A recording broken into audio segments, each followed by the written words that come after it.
Hi, I'm Cameron. And I'm Hayden. And this is Until the End of Crime.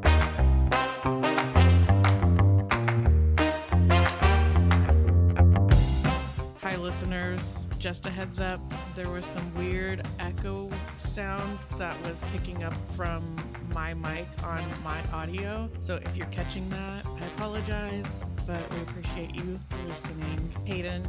No.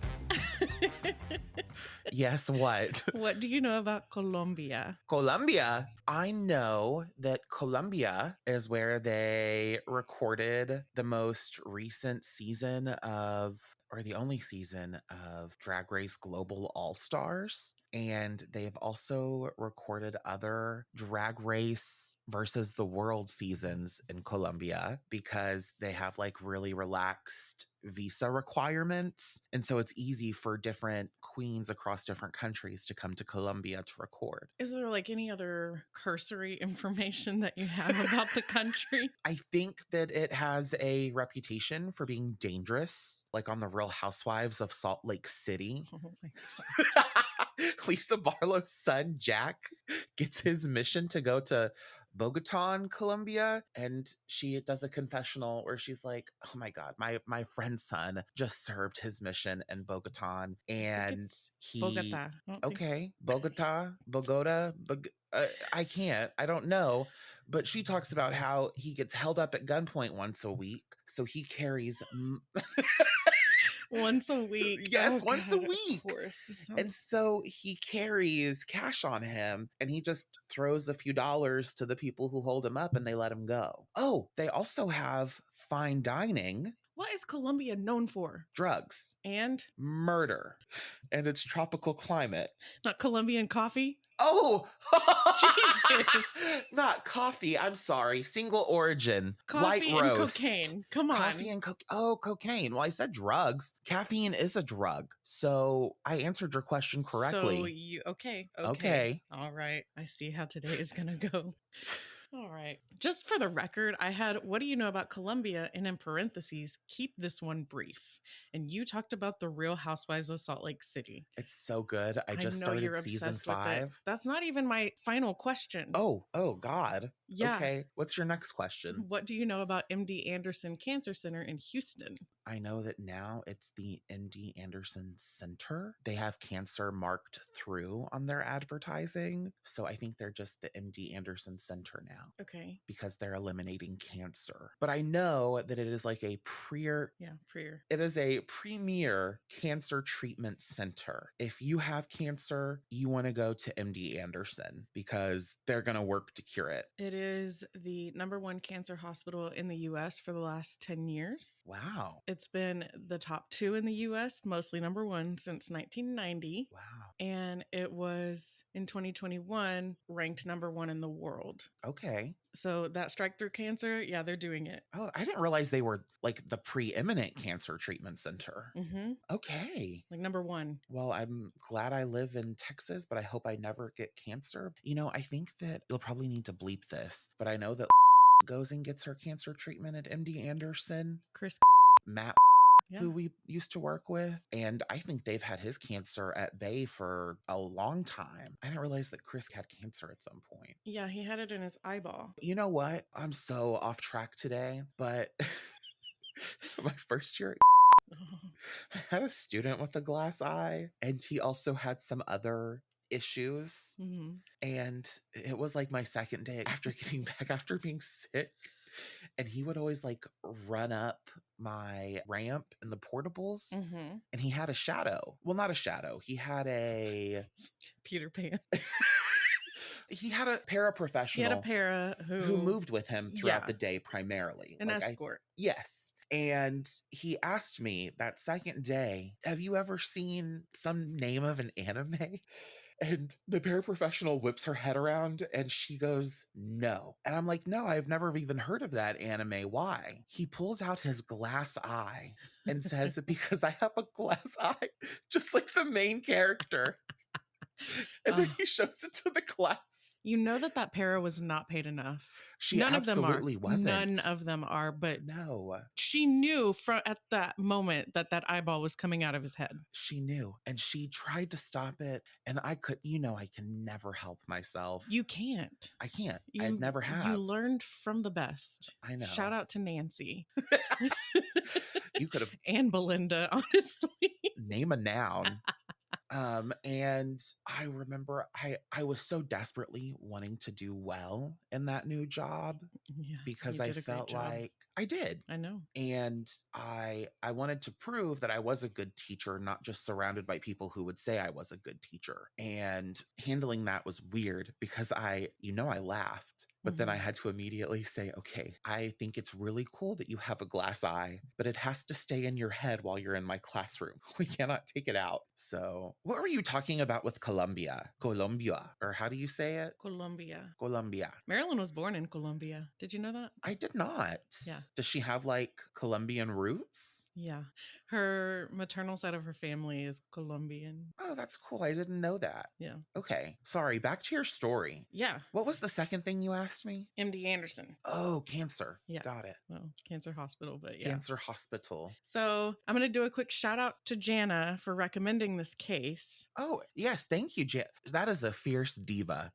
And I love her. So thank you for sharing whatever story this is with us today. Yeah. Her husband has been spending a lot of time at MD Anderson. So she's naturally also been there quite a bit. And that's where she learned about this case. And I just imagine that she was sprinting to her messages to text me about it. Are you ready for this? Because this shit's wild. Does it have to do with cancer? No. Yeah, then I'm fine. Okay. I'm ready. Nobody dies. How did she learn? No one dies. Okay, you know that I don't like these stories without death. I'm ready. Are there high stakes? Does someone almost die? I guess you're going to have to listen and find out. God. Yeah, why would I share anything about this case with you when your reaction to that nobody dies was disappointment? Okay, well, I'm not disappointed. This shit is bananas, and it gives you the freedom to know that you can just go in on these people without fear that you're talking about somebody who was victimized in a way that would have caused them death. So like Rodney Hayden, Cocaine Island. I know that. I know the case. I know the episode. I guess. Is this case as goofy as Cocaine Island? I don't know. We're going to find out. Okay, I am excited to hear your story, even though there is no death. You have razzed me up. I'm not convinced. You've gassed me. I'm so ready to hear your story. We'll see. Okay. Took the wind right out of my sails. Well, I don't even have anything for that. Okay. You know what I have for that? This case. Okay. Ana Maria Gonzalez-Angulo was born in Colombia. Yeah, what is her moniker going to be? Because it's not going to be all that. I'm just going to call her Ana. Okay. Yeah. Ana Maria Sangula. Sangria. That's really culturally insensitive. Yeah, well, so is conflating Gonzalez-Angulo with Sangula. What did you say? I heard it again and I still think it's this. Okay. Ana Maria Gonzalez-Angulo. Ana. Got it. Was born in Colombia. Okay. Her family valued education, so she got one. Got it. Yeah. What was her education in? Medicine. She studied at La Universidad del Cauca and got her MD from La Universidad de los Andes. Medical doctor. I hate you so much. I know. Okay. In July 2003, she was hired at the University of Texas MD Anderson Cancer Center in Houston, Texas. Oh, okay. The primary focus of her research publications is about breast cancer. It seems that she made some advancements in diagnostic software or treatments. I'm not 100% sure because this isn't a medical podcast, but she has hundreds of publications that her name is on, predominantly about breast cancer. Okay. In 2008, Anna invited a group of physicians from MD Anderson to attend a cancer conference in her home country. They agreed, and a few of them, while there, toured a coffee plantation where they learned the best way to experience the flavor of coffee is black. with cocaine. No. No word on the cocaine. They did have coffee. The drugs, question mark. Okay, so they went to a coffee plantation and drank coffee there, Mm-hmm. and it was delicious black. Well, they learned that the best way to experience the true flavor of coffee is black. Like true, good, clean, fresh coffee from places that actually grow the coffee beans. Okay, Probably not the stuff that you're, making in your Keurig. I don't have one of those. Oh, I anymore. use an AeroPress. But you hate me. Okay. I never said I didn't hate myself. Are you fucking kidding? All right, we don't have time for that. We don't have time to go down Okay. that rabbit hole. So, one of the doctors who toured this plantation was George Blumenschein, who specializes in lung cancer. Okay. And he preferred to drink his coffee black. So, this little tidbit just reaffirmed his coffee order. What are you going to say, psychopath? No, he already preferred his coffee black. Mm-hmm. It's just like code for I'm going to have a mental issue. I won't say psychopathy, but in the time that I drank black coffee, it was not about the flavor. And I'm thinking about George Blumenschein saying, oh, yeah, I already love it black. And he's drinking American coffee, not right at the source. Well, I'm just a little suspect. He prefers his coffee black, but it could be for similar reasons. I mean, as a medical doctor, he probably also knows that that's the healthiest way to ingest it. Sure, it's about the flavonoids. Look, I don't know how anybody drinks coffee black because I cannot. If my option is to drink coffee black or to not drink it at all, I will skip the coffee. Oh, see, I would still drink it, I think. I can't do it. I can't do it. Yeah. Okay. George earned his Bachelor of Arts from Vanderbilt. Okay. His MD at the UT Med School in Houston, and his internal medicine residency was at the UT Med School in Houston. He finished up in 1994. Okay. George was also hired at MD Anderson, and compared to other providers in the area, he has worked on lung cancer, metastatic respiratory system cancer, and pleural cancer more than any other local providers. Okay. So he was a professional in what he did. Yes. Like he was an expert. Yeah. Very well seasoned, very well trained. Okay. Anna and George began to work together on a potential clinical trial that would target a cancer cell that fell within both of their specialties in late 2010. Mm-hmm. They had very limited interactions, it seems, up to this point, despite working at the same cancer hospital for more than 7 years. In 2004, Anna consulted George about a patient's care, and the next time they really interacted again was in 2008 on the trip to Colombia. So in 2010, when they were working on this research for a clinical trial, why did she take him to Colombia if she didn't know him? There was a medical conference and several physicians went. Oh, it made it sound like she handpicked the physicians that went. One, they travel so much. Yeah. So much. But I don't know, maybe it fell within their specialty or what have you. I mean, they went in 2008. They were all cancer doctors. Right. But in 2010, which was, a year and a half, 2 years later, they are trying to target a cancer cell that fell within breast cancer and lung cancer. Okay. So maybe that was part of it, like the type of conference was relevant to both of them. Got it. So in 2010, when they were working on this research for a clinical trial, George asked for Anna's help on writing the grants, since he had minimal experience with grant writing, and she agreed to teach him. Naturally, they're spending more time together, so they begin to share some details about their personal lives. Around December 2010, Anna discloses to George that she is getting divorced. Oh. And they had conversations where George discussed his relationship with Yvette Toney, who I think is also a doctor. At MD Anderson? No, she works for a pharmaceutical company. Oh, okay. George and Yvette had actually begun dating in 1987, which would have been around the time that George was 23. But shortly after their relationship began, it ended when Yvette moved to Boston to continue her education. In 2003, she returned to Texas, and she and George rekindled their relationship. In 2007, the two moved in together. They lived together for approximately 2 years, but when they were not seeing eye to eye about what the next step in their relationship should be, Yvette bought a house and moved out. You see, Yvette wanted to get married because they had clearly had a strong connection that had withstood the test of time because, for fuck's sake, for more than 2 decades, they had known and cared for and probably kept in touch with each other. So I don't know why Georgie Boy wasn't ready at that point to marry Yvette, but the fact of the matter is she moved out, and within the year, he insisted that they move back in together, and she agreed. This was either late 2009, early 2010, so a little less than a year before he and Anna began working together on the potential clinical trial and grant writing 101 course. To be fair,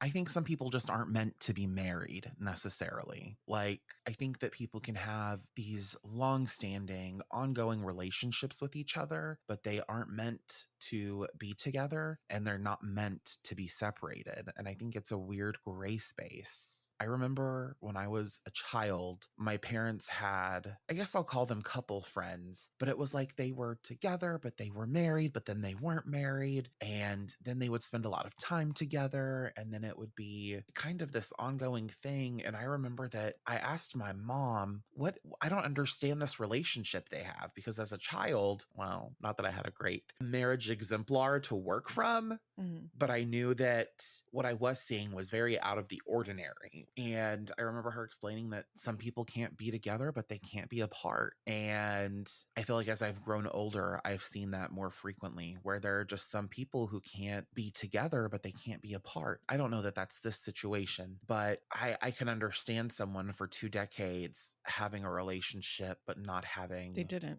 They broke up in 1987, shortly after they started dating, when she moved to Boston to continue her education. And in 2003, when she returned, they got back together. So they didn't have communication over those... I assume they must have had some communication, but they were not dating between 87 and 2003. But like, were they making time to see each other? Were they having any kind of... There is nothing that indicates that. They said they broke up in 1987. Okay. And they got back together after she moved back to Texas. In what year? 2003. It was 16 years. I guess I don't understand why she was upset that they didn't get married. Because in 2007, they moved in together. So they had already been dating for 4 years. And then they lived together for another 2 years. And she was, I mean, at this point, she's in her late 30s, early 40s? Yeah, why does it even matter? Because I think she wanted to have kids. She wanted to get married and have kids. Okay, listen, I'm not yucking anyone's yum. I just feel like...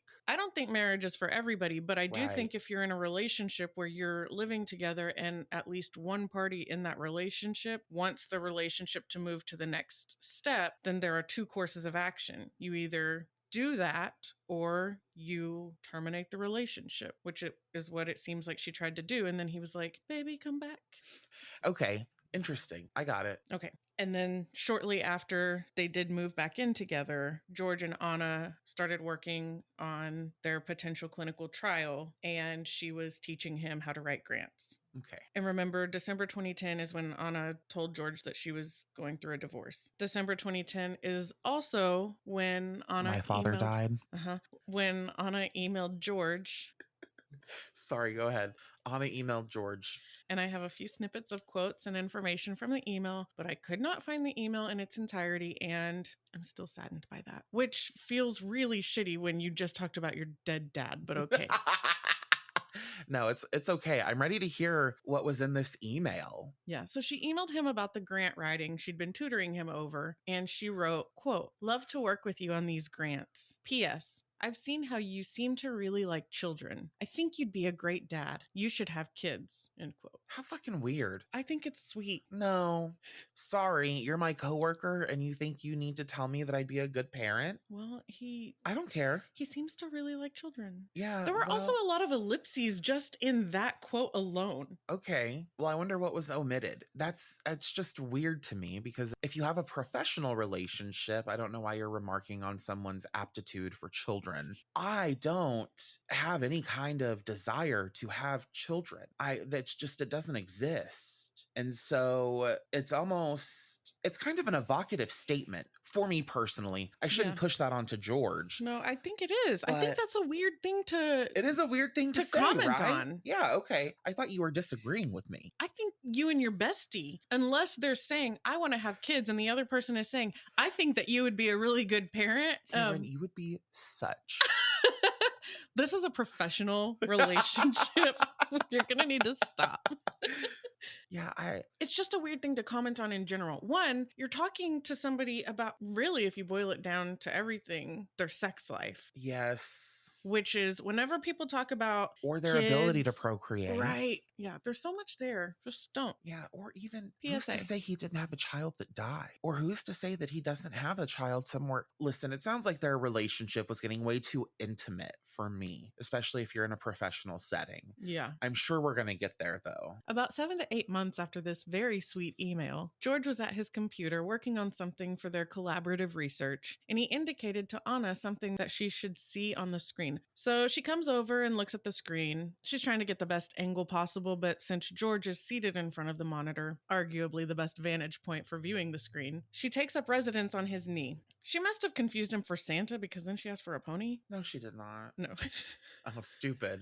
Yeah, he could give her pony baloney, but he's not. Just wait. Why would she sit on his knee? That's so nasty. Okay, so this is actually somewhat confusing. I can see it in multiple ways. Definitely sat on his knee, but then she was rubbing on his shoulders and nuzzling on his neck, maybe kissing on it. No, that you want to fuck. Unclear. There is no. You don't sit on somebody's knee. Hayden. You don't rub their shoulders. Hayden. You don't fucking nuzzle the neck. Neck nuzzling, canoodling, kissing. Maybe? Are you kidding me? Listen. This woman sounds like a desperate housewife. It's unclear what her intentions were. Unclear what her intentions were. But what was not unclear was that she was touching George too much for his liking, which is what he told her. This bitch was desperate. And in the most casual way possible, she explained her perfectly normal and acceptable behavior, Hayden, away swiftly by saying, "This is how we are in Colombia." Oh, sure. I'm positive that they are overly affectionate in Colombia. Well, she said this to a man with whom she has worked since 2003, definitively known since 2004, traveled with on more than one occasion since 2008, and they even traveled to freaking Colombia, where he probably witnessed Colombianos not nuzzling the necks of everyone they passed on the streets. It's very odd. Yeah. Also, bitch, you've been in the US long enough to know that that is not how we do business. My next sign is, "This is just how we do things. Bitch, this is how you do starting an affair." That's how you do starting an affair. Oh, it's so transparent. It's which part? The sitting on his lap, the rubbing his shoulders, the kissing on his neck. Oh my God, she did everything but fellatio. I don't understand. A few months later, okay, on yet another business trip in September 2011, Anna and George added another dimension to their relationship. They went from colleagues 100% of the time to colleagues 95% of the time, and the other 5% of the time was sexual. That's because that was when Anna first performed oral sex on George. I thought he said he was uncomfortable. What changed? And I know exactly what you're thinking, but no, this was just sex for both of them. No. You're skipping over my question. Kind of. Was he asleep? No. Oh. I mean, was he willing? Was she blackmailing him? It was definitely just sex for Anna, but George didn't really like to think of it as real sex. As opposed to what? I don't know, P&V? I mean, okay, it's giving Cinemax softcore. Skinemax. We're pretending that there's something like, was there an intimacy coordinator? How is he able to say that this isn't okay? Why did he say he was okay with it 5% of the time? I do talk about that later. I'm trying really hard to not go to a place of slut shaming this woman because I like to avoid that. Yeah. But something about her is screaming seductress. But I don't think of men as, I don't think of straight men as passing up the opportunity for, it's okay. You're really framing it oddly to me, which is making it confusing. So I'm going to let you continue. Framing it oddly to you, I basically wrote down the sequence of events from a legal document. What I don't understand is why 5% of the time they became intimate in that way. That's what he said. She brings that up later. Okay. But I'm like, wait, was it sexual or was it not sexual? Because I thought it wasn't sex if it was just oral. If that's sex. No, not according to George. George is dumb. You do not take a bajillion anatomy classes and not know what the fuck sex is. I do talk about this again later. Okay, I'm glad we're going to revisit. I also suspect that Anna's proclamations that this was just sex for her were maybe her downplaying it, because apparently she would buy George expensive gifts and make sure that their luggage, jewelry, and cars were all matching. Okay, well, honestly, it's making more sense now to me. She made him the executor of her will. Oh. She told him that he could impregnate her. She'd go live in Europe for a year to have the baby. Then she would come back and she'd raise the baby, and George could just play the role of Uncle George to his child. Is he still with the other woman? Yeah, but if this is what a just sex relationship for her is like, a full-blown relationship would hate to see her coming. Oh my God, that is wild. This whole thing is wild. I told you this shit's wild. And you're like, I want somebody to die. Well, I still am hoping. Was her head game fire? What was... I don't think so. What was going on? Because the two continued to have these sexual encounters maybe once a month. And yes, by sexual encounters, I still mean she would perform oral sex on George, and he would provide the sex organ. I mean, she knows that's not how you get pregnant. This whole thing is so ridiculous. The whole thing. So Anna did tell one of her doctor friends about the affair. And obviously, despite Anna only acting how Colombians are with George, one of his superiors asked him about the scope of his relationship with Anna. He insisted that they were not involved aside from professionally. And another coworker believed Anna to be infatuated with George. You know, like Jennifer Page said in 1998, it's just a little crush. As I mentioned before, George did not feel that oral sex was real or romantic, which Anna found to be quite the bummer, because you want people with whom you're having a just sex relationship to acknowledge that at the very least there is sex involved. And that was the sole extent of their 5% sexual relationship. Did they share rooms on business trips? Yes. But literally nothing either one of them indicated, as far as I could find, said there was ever more than oral sex. Sure, got it. And I'm pretty freaking confident that it was received exclusively by George, if that is the truth. I just feel like George could do full-on vaginal penetration and he'd be like, no, we were just playing peekaboo. We weren't doing anything real. Okay, I think he felt like there was some sort of loophole on cheating by only participating in sex acts that he could arguably remain passive during. Okay, that feels like Catholic and Mormonism 101, but I don't understand. He is being intentionally dense. He is being willfully ignorant. She is a sex-crazed maniac. I don't understand. She sucks him off once a month. Fatal attraction, Cameron. Why? Of course, I have been in a very happy relationship for 8 years. But prior to that, I can't think of a single person in the world that I'd be so infatuated with that I would say, hey, I'm just going to passively provide you this service once a month because I'm so into you. I'm going to buy us matching luggage and jewelry and vehicles. I'm going to... So you are thinking of it as a person in the relationship, but George was the person in the relationship. Right. This line of thinking that he's employing doesn't make any sense to me. But she was going through a divorce. So it does make sense that she would maybe reattach those emotions to somebody else she was spending a lot of time with. Was George like her ex-husband? All I know is December 2010, she told him she was going through a divorce. That's all I got. It just doesn't make any sense to me. I can't understand either of their perceptions of this relationship. You know, you are not alone in that. That's what makes this so wild to me, because, and not the least of which is because I've got most of this information from a legal document. So like all of this had to be shared in a court of law on the record. Yeah, and I bet whoever was adjudicating was like, no, you're full of shit. Anyways, continue. The way that everything kind of breaks down later on, I think it would be in character for one of the two of them to own up to everything if it had been more than that. So as unlikely as it sounds, as unlikely as it feels, I do think that this was the extent of their sexual relationship. I'll be the judge of that. All right. Continue. Well, by December 2011. Oh, Jesus.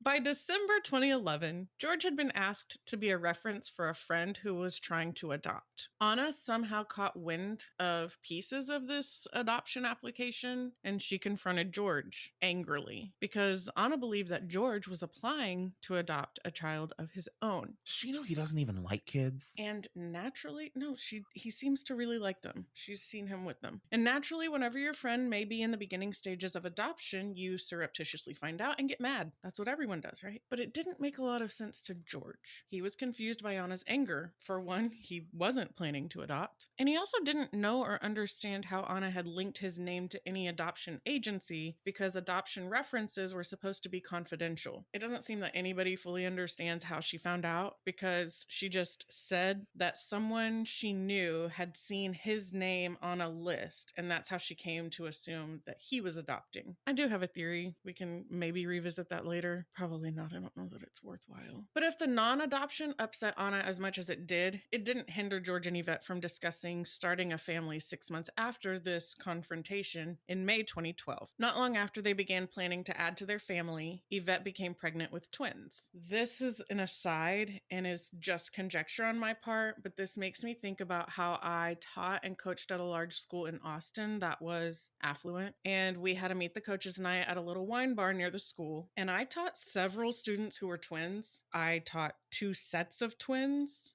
and on the team that I was the assistant coach of, there was a set of twins and at least 2 other twins on the team. So we're at the Meet the Coaches event, and the father of one of the twins mentioned that the reason they have so many multiples in the school and on the team even is because so many of the parents waited until they were older to have kids, so they had to have help. Yeah. He didn't mention the affluent component of that conversation, but Well, who else could afford in vitro? right, obviously that's an expensive process and procedure, and so that naturally played into it. All of that to say, I think George and Yvette, both doctors, and I believe both in their 40s, probably conceived multiples with some of that same help those parents that I knew did. So anyway, Yvette is pregnant with twins and put on bed rest. While on bed rest, Yvette allowed her sister to drive her company car, and of course, she was in an accident because them's just the rules of the universe. And Yvette was concerned about having let her sister drive the car since that violated her company's policy. She was concerned because she didn't have a doctor's note ordering her to be on bed rest or something. And George shared this with Anna, who, from what I can make of this all, had social interactions with Yvette. And Anna wrote the falsified doctor's note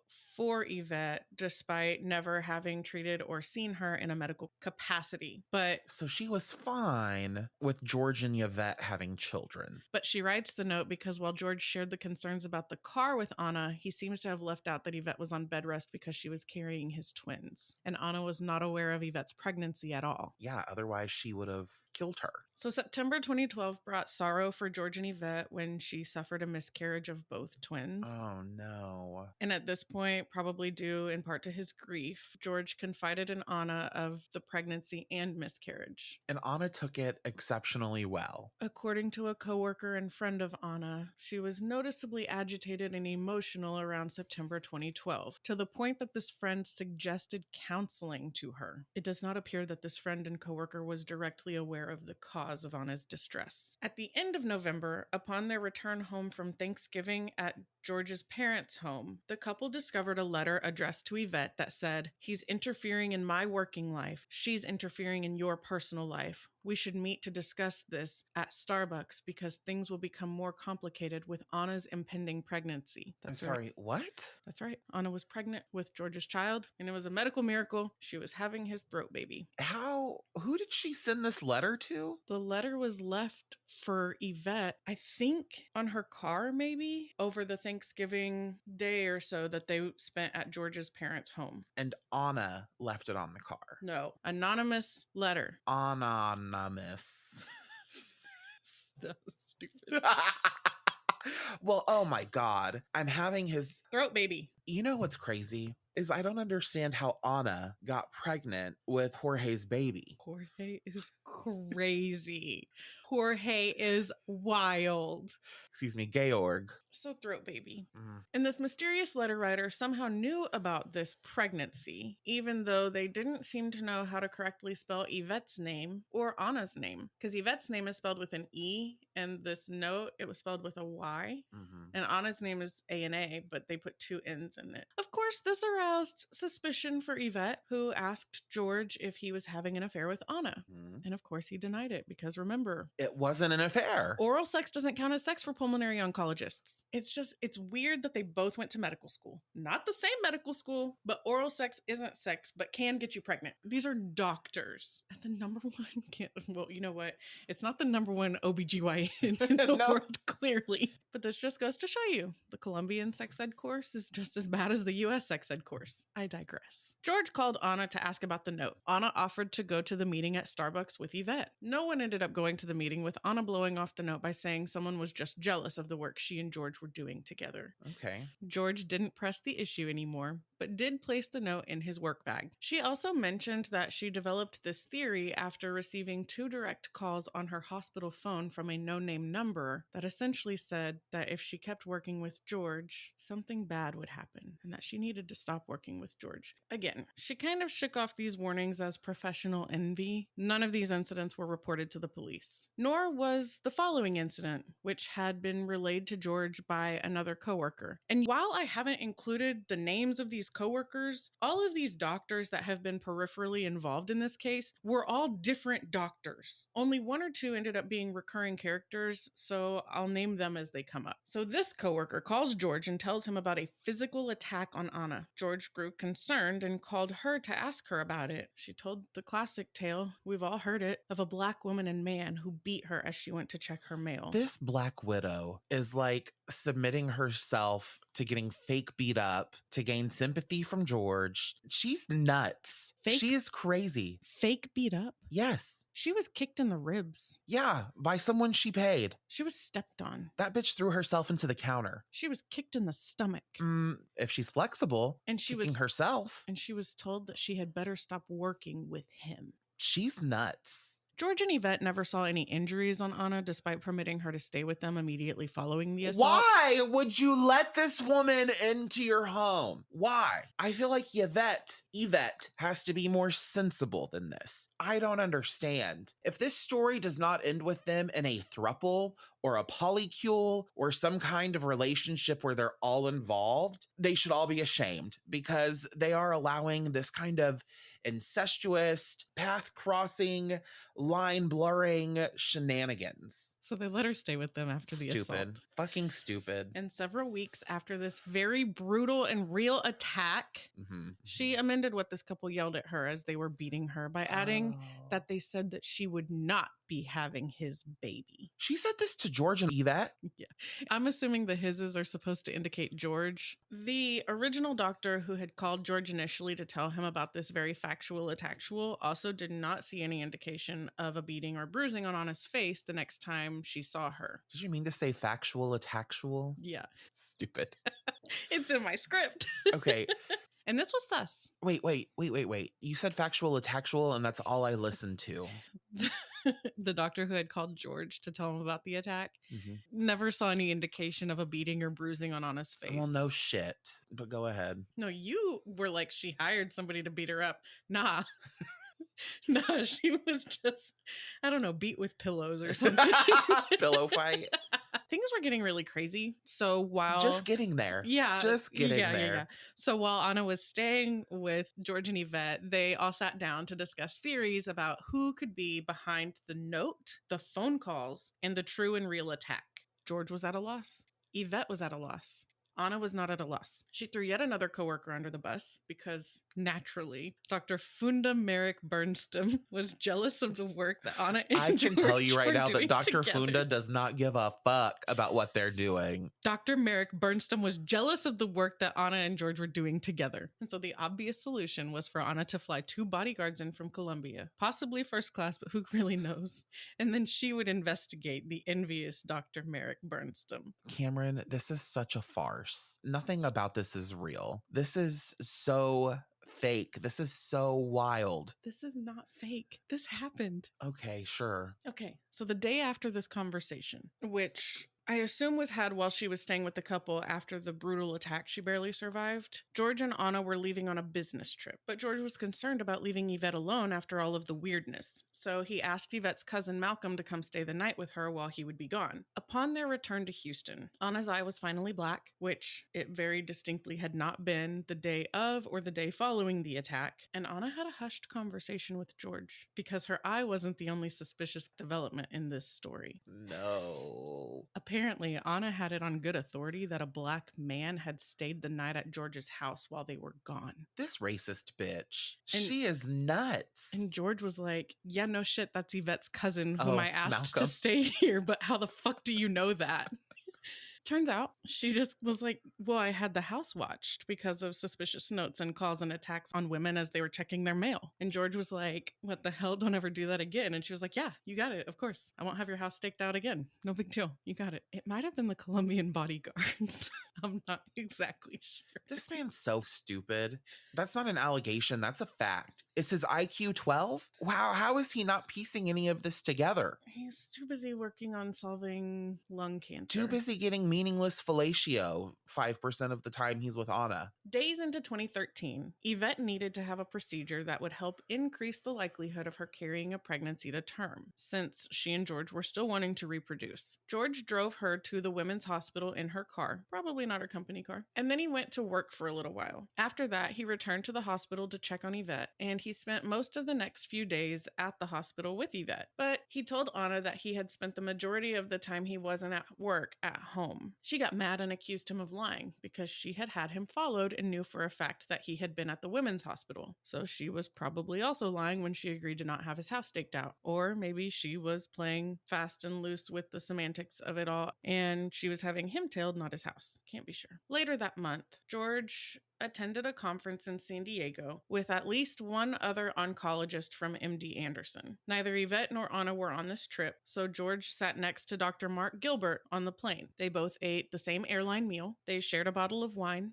Romantic. When he landed in Houston, he got food from a restaurant that he took home and shared with Yvette. They also shared a bottle of wine, also romantic. And then he went to bed at 8 p.m., which is 6 p.m. California time. So a perfectly reasonable time to go to bed. I've gone to bed at 6. So this sexual relationship, or I think a more apt description is Anna's overt infatuation with George, began in September 2011, and about 17 blowjobs later, on January 27th, 2013. 17 blowjobs later. It's a very exact number. I mean, once a month. It was 17 months. Okay, that makes sense. Anna asked George to pick her up on his way to work. He had been gone. He just came back from San Diego the night before. So he was chomping at the bit to get back to MD Anderson and get some work done. But she was very insistent that he pick her up. She had made breakfast and she wanted to share it with him. Again, romantic. This guy is sharing meals and wine and all sorts of stuff left and right. She also had a Colombian coffee that she wanted him to try. Oh, okay. It was expensive, but the true selling point was that she had cheese bread, which I get it. I mean, I would do a lot for cheese or bread, and together, unstoppable. Yeah. But what, does this coffee have drugs in it? It's not Colombian like that. It's just Colombian Well, beans. I just sound so, like, I don't know. Is there an aphrodisiac? Did she throw goat wart or whatever it's called in there? It was expensive. I have to assume that she had gone home recently and she had brought back this expensive Colombian coffee. Sure. Is Colombian coffee expensive in Colombia? Then it's just coffee at home. That doesn't... Okay. All right. Continue. It was the import tax. Yeah, it must have been. So she insisted that they share this meal. And finally, he said fine, because sometimes it's just easier to go along with shit, according to George. Honestly, he's probably right. Everything you've told me, I feel like just saying yes to this woman is your easiest path forward. Yeah. So he went inside. He had cheese bread. He had coffee. Noted that the coffee was sweet, but again, he was just going along with shit to get it over with so he could get to work. No word on if the oral sex he initiated with her shortly thereafter delayed their hospital arrival too much, or the shot of vodka they did after the oral sex was finished from the bottle of vodka he had given her for Christmas was to prevent throat babies, or I don't know. Who can really know these things? I'm so so disgusted by throat babies. It sounds But like she is a cum receptacle at this point. I mean, she was like, I'm pregnant, but she's only ever filleted him. That's not how it works. Oh. I am no doctor. I am no mother, but that's not how it works. You simply don't know what you're talking about. So they go to the hospital. They go to work. Anna brought the leftover expensive Colombian coffee and travel mugs to work with them. They rode together in case that wasn't clear, because she wanted him to come pick her up. So George was sipping the coffee, but again, he noted how sweet it was. How did George prefer his coffee? Black. Right. And Anna knew this because they had toured that Colombian coffee plantation years ago together. So he asked her why the coffee was so sweet. She responded that she had put Splenda in it and she probably just switched mugs with him by accident.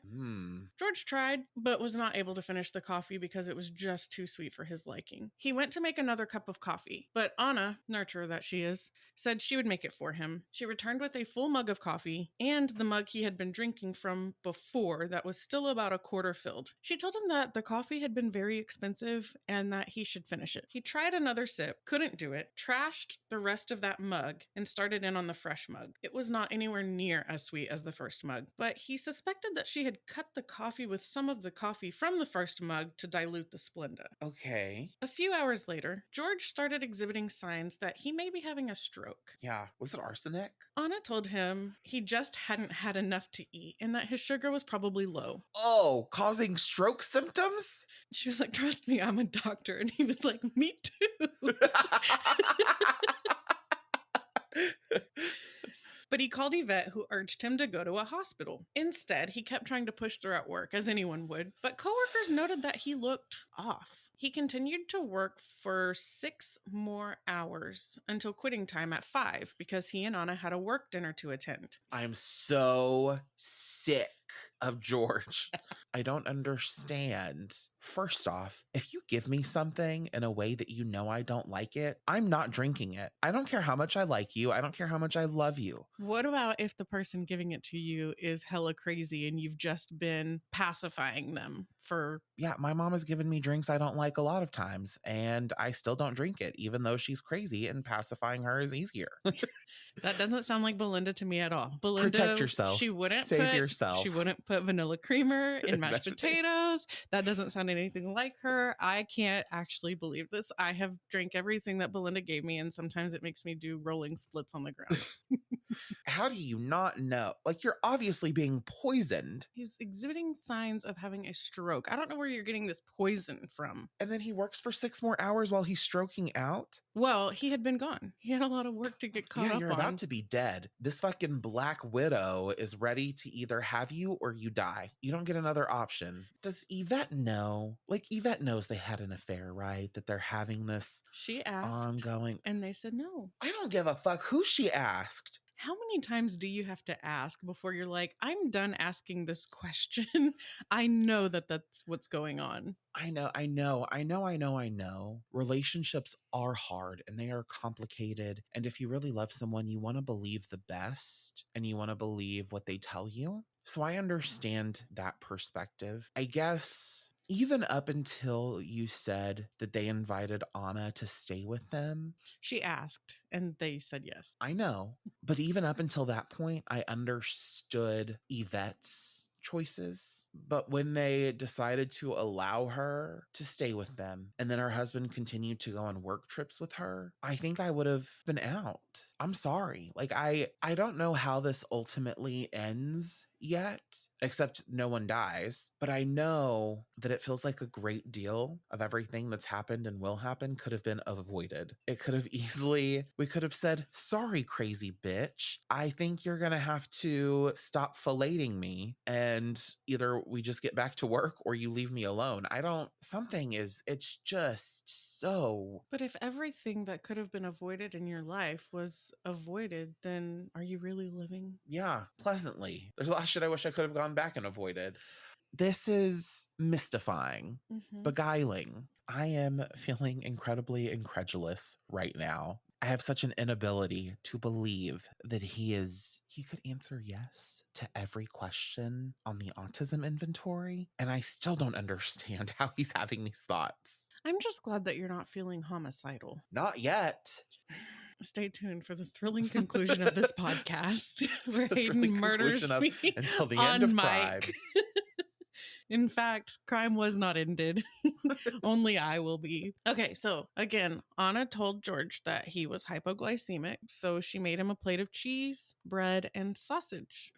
When he tried to cut the sausage, he ended up slicing his thumb instead. At this, Anna called Dr. Merrick Bernstein. The one that she thought was awful and evil and plotting? Yeah, the one that she accused of being so jealous as to place anonymous phone calls, write that weird note for Yvette, and I suppose contract people to attack Anna, to come over to tend to the wound. Dr. Merrick Bernstein urged George to go to the emergency room after performing a neurological exam on him. She also recalled earlier in the day when George complained about the sweetness of the coffee Anna had given him, and how Anna had seemed annoyed that he was making such a big deal about the sickly sweet beverage. Instead of going to the emergency room, George and Anna went to the work dinner. They dined with two fellow doctors who noted that George was exhibiting symptoms of someone who had ingested narcotics. He was dropping utensils. He hit his head on the mantle when he got up to go to the bathroom. He was fumbling with his BlackBerry, and when he called Yvette, he told her that he could barely walk. And for what had to be the umpteenth time, he was told to go to the freaking hospital. When they were leaving the dinner, the other colleagues they had dined with were under the impression that Anna would be taking him straight away to the ER. So much so that they said, if he gives you a hard time, call us. So Anna drove George straight to her house.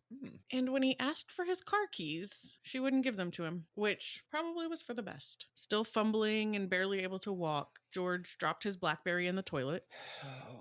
With his phone not working or dead or whatever, Yvette couldn't get in touch with him, so she called Anna, who told her that he was still very sick and hardly able to walk, so she was keeping his keys so he wouldn't drive. Yvette was like, cool, great, I'm going to come get him and take him to the hospital. So Anna was like, here are your keys, George, and he very slowly drove to MD Anderson, with Anna following him. And Yvette arrived at Anna's home to find it empty. So she called Anna and was like, hello? And Anna told Yvette that she had returned George's keys to him and he was driving to MD Anderson. No biggie. Yvette disagreed. It seems Yvette thought it was a biggie. Yeah, I can't imagine why. In fact, she accused Anna of acting recklessly since George could get himself or someone else killed by driving in the state he was in. When George finally arrived at MD Anderson, he went to his office. Great.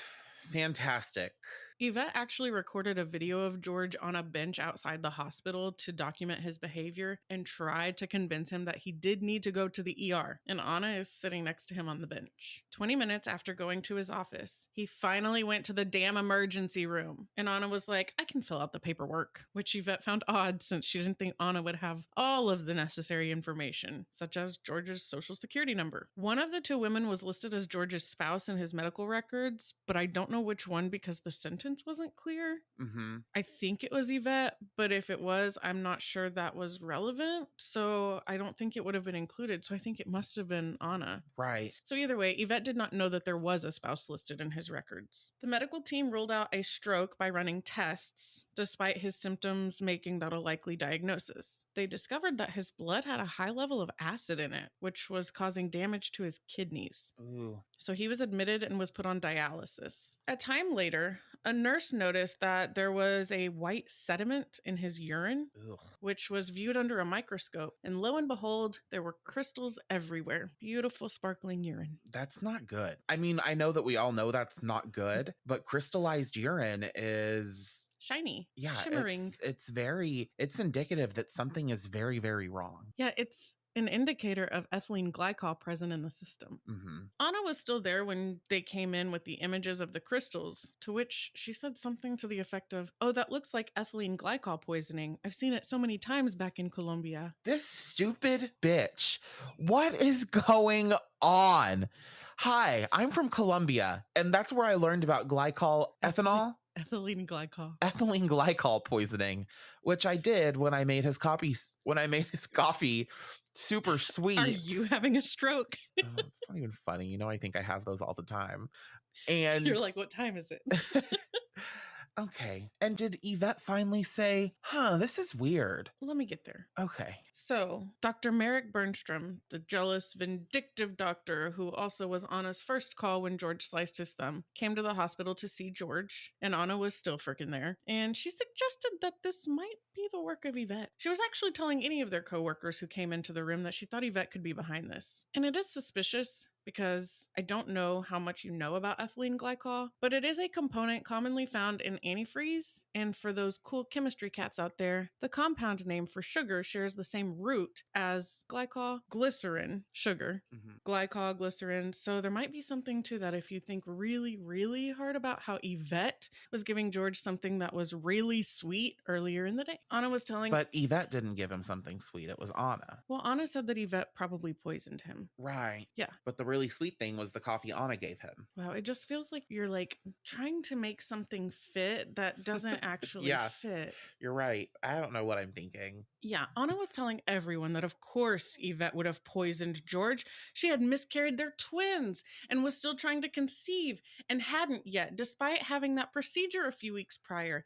And something tells me that all this talk about Yvette's pregnancies and babies and adoption really upset someone to the point that they would poison George. And also, she told George's supervisor when she came to visit that she had ethylene glycol in her lab. Obviously, Yvette knew about this and was trying to frame her. Evil Yvette, am I right? I'm getting a little confused. Why? I don't know if it's like your use of sarcasm or... Yvette is poisoning George because she wants to have children with him. And she's framing Anna because she knows that Anna has access to ethylene glycol in her lab. But how is Yvette framing her? By poisoning George with ethylene glycol. And she's telling people this? She's telling people this. Yeah, she also made it a point to... She might as well fucking wear a neon sign that says, I'm the culprit. She also made it a point to talk to yet another MD Anderson colleague about how she had to remind George that they had been sharing the mug of coffee that morning. Oh, okay. That feels inaccurate. What do you mean? She did tell George that she must have switched their mugs accidentally, but that they were sharing the mug apparently now that George has been poisoned. Is George awake for any of this? Is he able to say this shit's crazy? Yeah. Okay. So the mug that they had been sharing, remember George, we shared it, seems irrelevant because it's got to be unrelated to the whole super sweet, but definitely not poisoned coffee. That was just really expensive Colombian coffee. We know that that's very sweet. The most expensive Colombian coffee always is.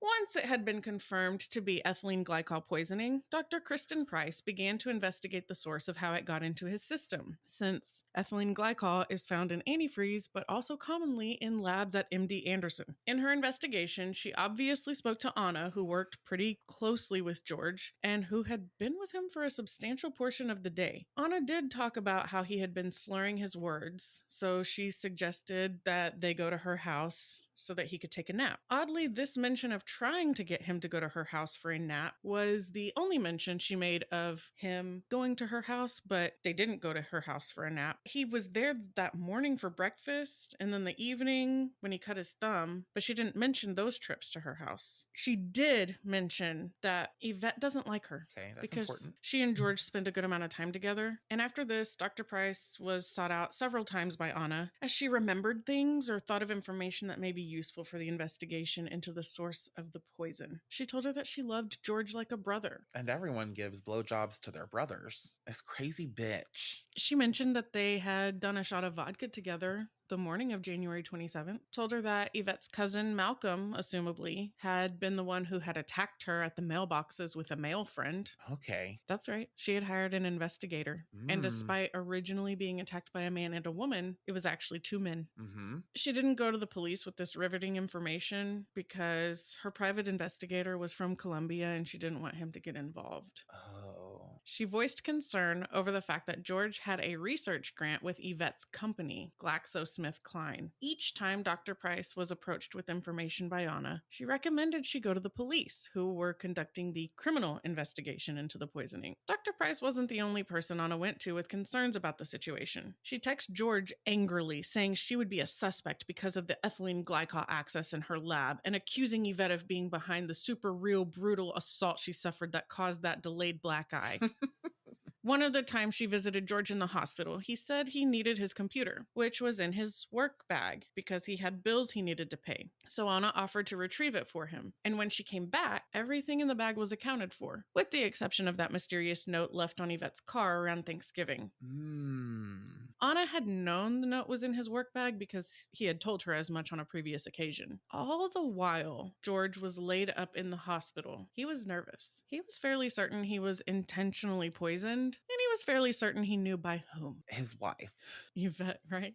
She really wanted to have a baby, and the best way to do that is to poison your husband. To kill your husband. Well, your boyfriend. But he didn't tell any authorities of his suspicions because he was concerned since that person also worked in the same hospital. Unlike Anna, George did not think Yvette had tried to poison him. He thought it was Anna herself, and he didn't want her to know that he was onto her. Okay. He also said he didn't tell the authorities because he didn't want to cause them to tunnel vision their investigation on Anna, and he was actually hoping that they would figure out that it hadn't been Anna at all. I'm sure he didn't want to lose his job. This would negate so much of the good work either of them had done. He didn't lose his job. This man didn't lose his job. Mm-mm. After conducting himself this way. What way? Getting blowjobs from colleagues? Okay, well, it was not during business hours. Having this torrid affair with a colleague? Look, it probably was just a matter of him saying fine because it was easier than continuing to batter away. Yeah, I don't give a shit. Well, I cannot believe he's still employed. Yeah, he still works at MD Anderson. There's no way. Does Anna still work at MD Anderson? Let me get there. Are him and Yvette still together? Look, you're skipping a few steps. Well, oh my God. He still works at MD Anderson. Yeah, that's one of the places I looked at to figure out what his education was. Interesting. Okay. You're free to go on. I don't know if I care if this major player in this story who went along, acted immorally, was bad to his wife in a lot of context. He never married her. He didn't marry her. Okay, common law wife. They live in Texas, right? So all of this being said, and you're telling me that he didn't have any kind of work-related repercussions at MD Anderson? You're just allowed to have sexual relationships with your colleagues? I don't know if he didn't have any repercussions. Once 2014 ends, there's like no information available other than his current listing on MD Anderson's website. Well, please go ahead, finish. Can't wait to see how all these lovely people end up. A crime was committed. No one in this story is likable. A crime was You have not portrayed any of these individuals as being someone that I would have any interest in knowing. Look, I'm telling you this case because Jana was there with her husband, and the nurses there were chismosas and were like, hey, did you hear about the time that this doctor poisoned another doctor that she was having an affair with? And that's fantastic. I love that. I love that it made its way to you. I guess it's when I listen to a story, whether it be true crime or any kind of narrative, I always want there to be someone that I root for, someone that I'm hopeful for, someone who I can side with. And over the course of this story, I haven't found a single subject that I relate to, that I am hoping comes out on top. You left me having to root for the poison. You know, I think that really, sure, no likable characters here, nobody that you really want to root for. But with George being one of the leading doctors for lung, throat, and head cancer or something. I bet he is a leading doctor for lung, throat, and head. I just imagine that there have probably been patients in the last 10 years who have been under George's care. And regardless of what he did with his penis in his free time, they appreciated the treatment that they got. We're going to get into that later. Sure, he's a lifesaver. I don't want to discredit that. He is worth more out of prison than he is in prison. He's worth more as an employed physician than he is as an unemployed physician. I get that. You're absolutely right. I had not considered that. It's just, is that the only redeeming quality? And if so, he fucking gets paid for it. It feels like to some level. So Rodney Hayden, contractor. Now I'm not trying to conflate the two, right? But he was court ordered to give back to his community using his skills. He was forced to do Habitat for Humanity. You talk about George going to prison for what? I don't know. Being a piece of shit. I don't want him to go to prison. That's extreme. But like, because he got his dick sucked. well, and I know. And I'm just like, poor Yvette. And even her, I'm like, why did you not put an end to this beforehand? Surely there's some kind of documentary or series or something, because I need to hear from the source where they live in this story. There are videos. Do they talk? Yvette testifies. Yeah, I think they all testify, really. Does she feel like she was had? Does she feel like she got taken on a... Yes, to the points that you made earlier. She said that you want to trust the person or the people, because Anna was in her life as well. You want to trust the people that are in your life. You want to trust your partner. So I guess Anna was planning a trip to Italy, and... Yeah, do they not extradite or what? So while George was in the hospital, she told Yvette that she wanted George to go with her to Italy since they had done so much traveling together already, and he obviously needed to be cared for. She wanted to take him to Italy. Because she wanted to give him IV medication. IV ethylene glycol propylene antifreeze. Oh, Lord. Yvette responded to this conversation by asking George if he had been having an affair with Anna, which he confirmed. Okay, well, there's a small piece of redemption. It only took almost being murdered. So Yvette then confronted Anna, who was like, Yvette, he used us both, and it was just sex, and it was really only me putting him in my mouth. So we should just both really be mad at him and not at each other, okay? Yeah, okay. The ethylene glycol poisoning left George with only 40% functionality of his kidneys. He has to eat a vegetarian diet. He can't drink. He gets fatigued easily, and his life expectancy is reduced. That sounds terrible. He was the victim of a crime. You talked about him going to prison. I was like, that came out of left field. The guy got head. I'm so upset with him. Yeah. I don't know why. I could sit down and extrapolate my feelings and probably create some kind of meaningful dialogue about what it is that has upset me with this situation with him specifically. But I think what it boils down to is it's hard to feel like someone who so willingly and flagrantly engages in betrayal of a loved one that sometimes you have coming to you what comes to you. And it feels like to engage at it at that level. And you're doing work at the most prestigious cancer center in the United States, in the world, and you can't keep your dick in your pants? Do you know what I mean? I do. I don't care if you want to be the biggest whore known to man. If you want to go out and engage in all kinds of sexual activities with multitudinous people, why are you doing it at work? But they didn't do it at work. You don't know that. She gave him head 17 times. You don't think it was ever in an office? It was maybe once a month. No, I think because they were traveling so much that it was on their business travels.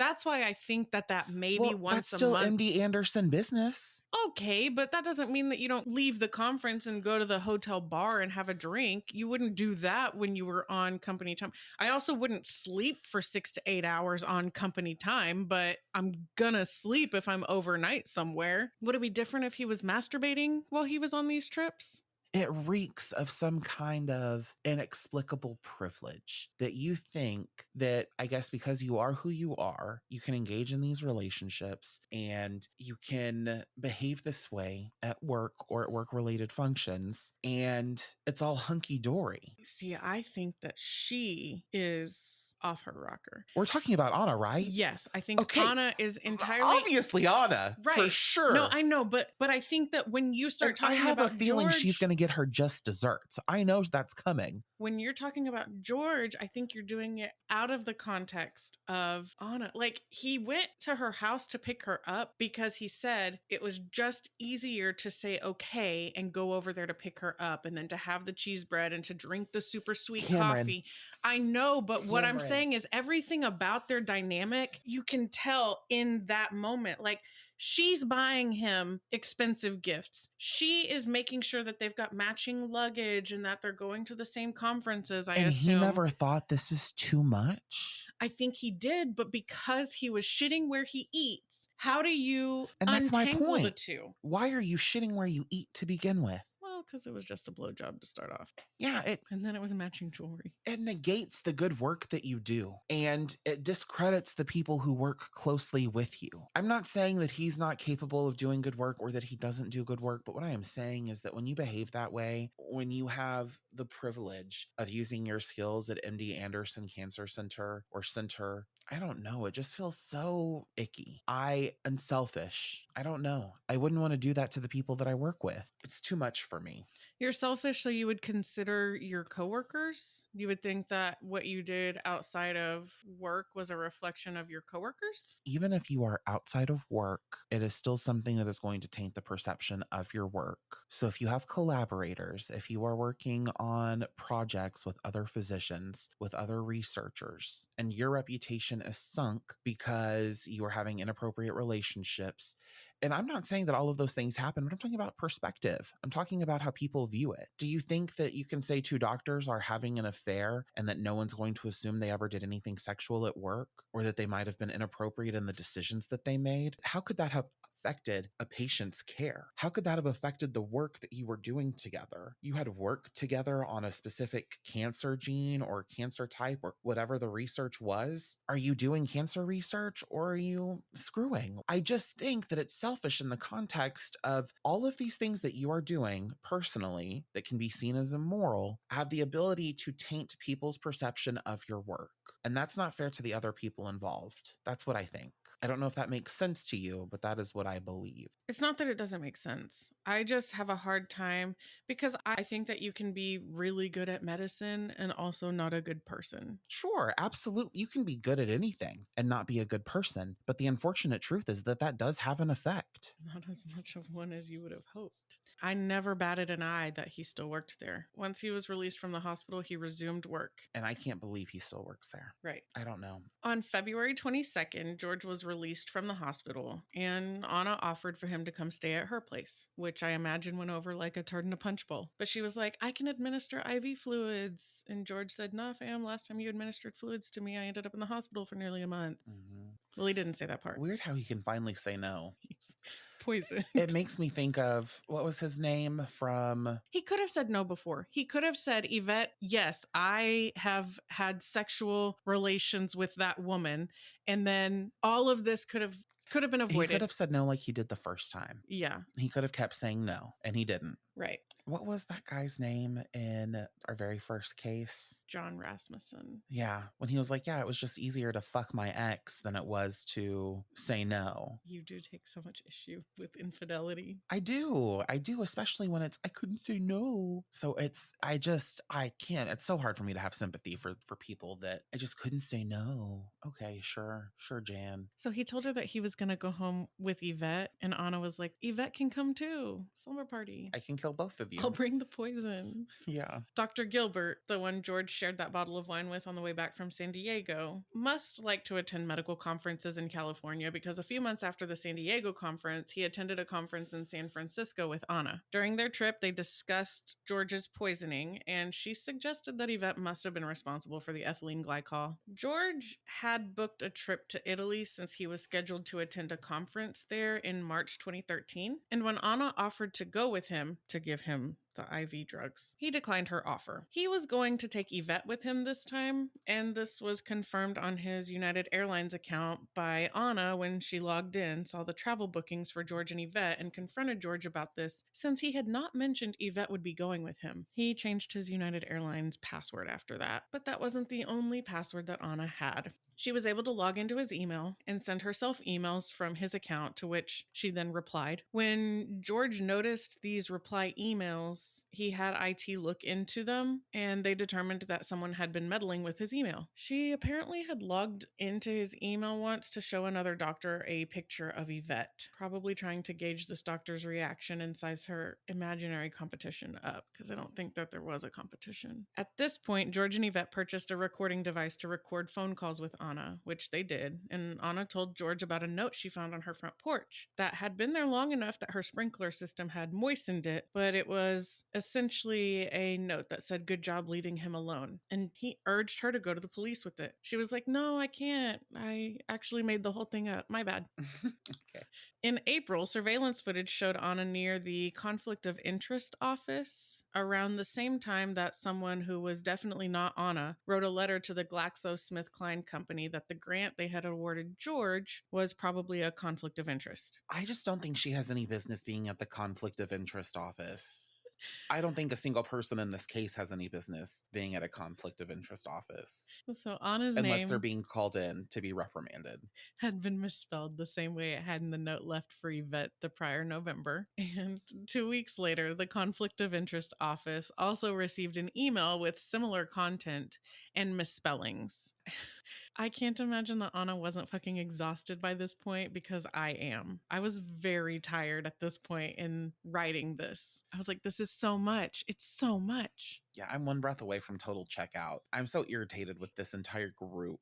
Yeah, so she threw all three of them under the bus by revealing the whole fake note that she wrote to get Yvette's sister out of the company car accident thing. Mm-hmm. And it was determined that there was no conflict of interest for the grant, but Yvette was fired after admitting to turning in the falsified note. Bullshit, Vivian. Bullshit. This is all bullshit. Hayden. I know, it's very sad that the Vivian has passed. Yeah. But I'm feeling very Davina DeCampo about it all right now, because I do have a red wig in a drawer over there, though. Yeah, too bad no silver dress. No silver dress. Had she been found guilty of trying to murder and kill this man yet? No, but he's not guilty of any conflict of interest. Well, the conflict of interest for the grant specifically. I'm so irritated. I'm so close to being done. Is there anything left you could tell me that is anything going to bring me any kind of satisfaction? Yeah, on May 29th, 2013, Anna was arrested as she was leaving MD Anderson for the day. She accused Yvette of framing her and being the true poisoner, but the arresting detective told her, "You can't beat science," to which she responded defeatedly, "Yes, science is good."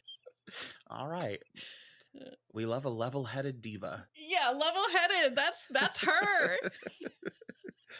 You're right. Science is good.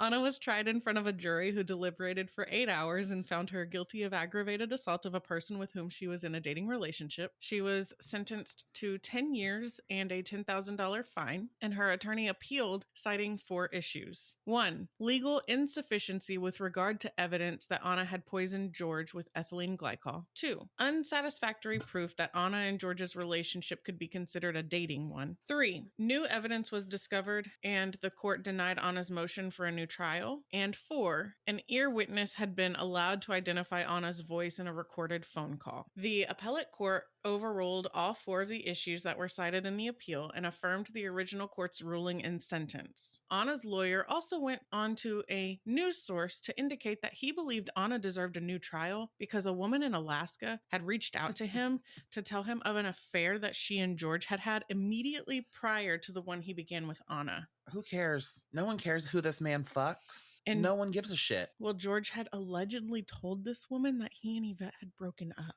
So how was it an affair? I don't know. Ana Maria Gonzalez-Angulo was 43 at the time of her conviction. She agreed to surrender her license to practice medicine and assumably served her 10 years. She was probably released around the end of May 2023. I don't know her current whereabouts. Wait, released at the end of May 2023? Mm-hmm. Okay. Because she was arrested May 29th, 2013. Uh-huh. If I had to guess, she was probably sent back to Colombia after she was released. Was she not a U.S. citizen? I don't know, but they never talked about that. Again, I haven't been able to find anything about anything after 2014, with the exception of his page on MD Anderson's site. But because she surrendered her license to practice medicine, that would have probably been the thing that got her the visa to come to the U.S. So that's part of why I think she was sent back. But I hear the coffee's great. Dr. George Blumenschein is still a practicing physician at MD Anderson. According to the 243 people who have reviewed him on the MD Anderson website, he has a rating of 4.9 stars, same, and is rated a 5 out of 5 on the specific metric of my doctor spent enough time with me. I'm sure he did. I believe George and Yvette went on to get engaged. I assume married. Hopefully they were able to grow their family. If they did, maybe attend some couples counseling sessions. But that is the case of a doctor who could have cured breast cancer, but instead poisoned her coworker to get out of giving him head, probably. And he was complicit. Yeah. Well, yeah, he provided the tool. That was the part that was the most frustrating to me. Also, I did find another site that he was only rated 2.3 stars on, but he only had 3 reviews there. They were all Anna. They were all Anna and her burner accounts. Honestly, that would be a lot of stars for her. She actually made the website to put it. I'm the most frustrated that she was making progress in breast cancer treatment, diagnosis. Both of them were not focused enough on their goddamn work. And that is why cancer is still a thing. Because they were, yes, you're right. They were diddling. Arrogant, selfish, self-involved, narcissistic, self-serving. Why I oughta. I could go on with descriptors for what I feel like can be assigned to these two physicians. Well, here's what I want to say. I think, regardless of my personal feelings, it is good that someone who has the ability to cure people is still able to cure people. And poisoning someone is obviously much worse than any of the actions perpetuated by George or Yvette, right? We know that Anna, if you have the propensity for killing, for poisoning, you obviously do not belong in a medical setting. Yeah. Point blank, period. It sucks that Yvette was fired. Yvette was fired for this? She was fired for using that falsified doctor's note that Anna had written when her sister was in that car accident. Everyone is facing consequences except for George. 40% kidney function. Okay. And? Shortened life expectancy. Okay. Vegetarian diet. I don't even really like meat, so it's hard for me to... Here's what I'm saying. Not that a vegetarian diet is bad. I don't feel sympathetic for anyone in this story. It, as I review kind of the information, I have the Cell Block Tango from Chicago in my mind. Why was that the 4th song that was done at karaoke on Saturday? He had it coming. They were like, you're going to be part 6. And I was like, I don't know this well enough for that. And then part 4 was in a different language. And I was like, oh no. I think it's French, right? And it's, it seemed more Nordic. Pop Squish Cicero. He had it coming all along. I was Liechtenstein or whatever. Important detail. And so I'm glad he is still curing people. I'm glad that she was not successful in ending his life. I'm glad that she was caught and sentenced appropriately. Do you think she was trying to kill him? Just from the information you've given me, I think a best case scenario for her would have been that he became totally dependent on her. Mm-hmm. I think that's what she wanted more than anything. And so if she could make him sick, and maybe she thought a near-death experience would make him see the light. Yes, that she was superior to Yvette, that he wanted to be with her, that he should have a child with her. But by the same token, she had a firm understanding of what ethylene glycol could do. Yeah, from her time in Colombia. And it feels like, I don't know, Cameron, you brought this case today. Jana brought this to me and was like, do this on the pod. Jana, thank you, Jana, both sincerely and facetiously, because I'm so mad after this story today. Yeah. Because so many of the cases we do are lose-lose because someone loses their life. And there is no making that right or creating a positive narrative or really exploring some kind of benefit to the case. And today you've brought me a case where no one dies, and it reaffirms why I like cases where people die. At least there's a reason why it's a lose-lose-lose. Here it's just lose-lose-lose because everyone sucked. I feel like you really think that you got the biggest lose on this one. I did. I'm so upset with how it all unfurled. It is the very high interest, wonderful job, wonderful case, wonderful presentation, lowest satisfaction. I am so dissatisfied as we end today. And so I also feel bad because from the conversation we had, I feel like I've had this like terrible reaction to how I feel about these people. And I think you have had an authentic reaction. right. I mean, I think that there are times when you and I view situations very differently. And obviously, this is not very differently. I see where you're coming from, but I think that Do you see where I'm coming from? You just disagree. I just err on the side of giving grace, and it sounds like you think that when you assume a certain role that you lose the ability to be afforded that grace or something. And unfortunately, I understand what you're saying, but if you work in the health field, you work in the mental health field, you work in education, you work with kids, I'm sorry, you do lose a level of that grace. It's not afforded to those professionals. And that's because the work they do is critically important. And they work with, I'm not saying it's fair, right? I'm not saying it's fair, but I'm saying it's the standard that exists. I don't need my doctors to be this immaculate stereotype of what a physician should be, but I need to know that they are the kind of people who make moral and just decisions, and 100% of the time. Yeah, or at least pretty close. We don't make the same mistake 17 fucking times. At that point in time, it's a pattern. It's repeated behavior.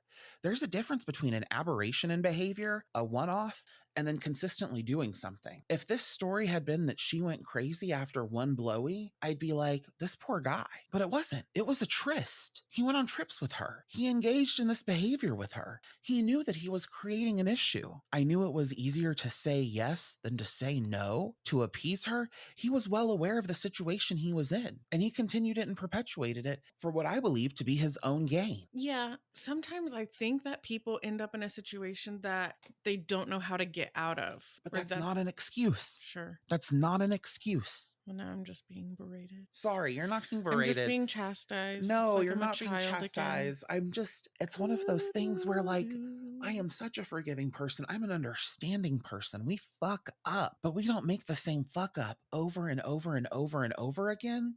You and I, as normal people, we would have consequences. We would have consequences. Well, it sounds like the women in this case had consequences. They sure did. The man did not. Well, again, 40% kidney. Yeah, right. He, no matter what he did, he didn't earn. He didn't deserve to have those things. Right. But it's one of those things where it's like, my God, is he being held to a different standard than every other person in this situation? Is he being held to a different standard than what you and I would be held to? And I think that there's just this deep desire for fairness, for some kind of just outcome. I don't know. It does seem like everybody in the case was punished in some way.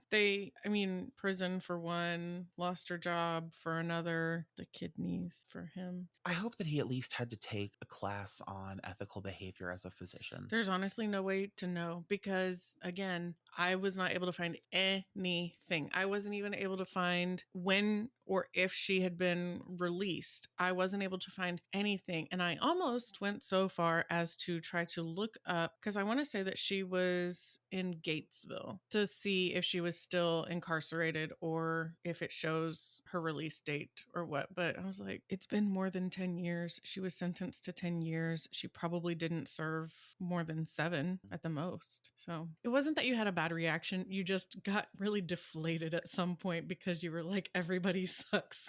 They did. It was... But you know what? Science is good. Science is good.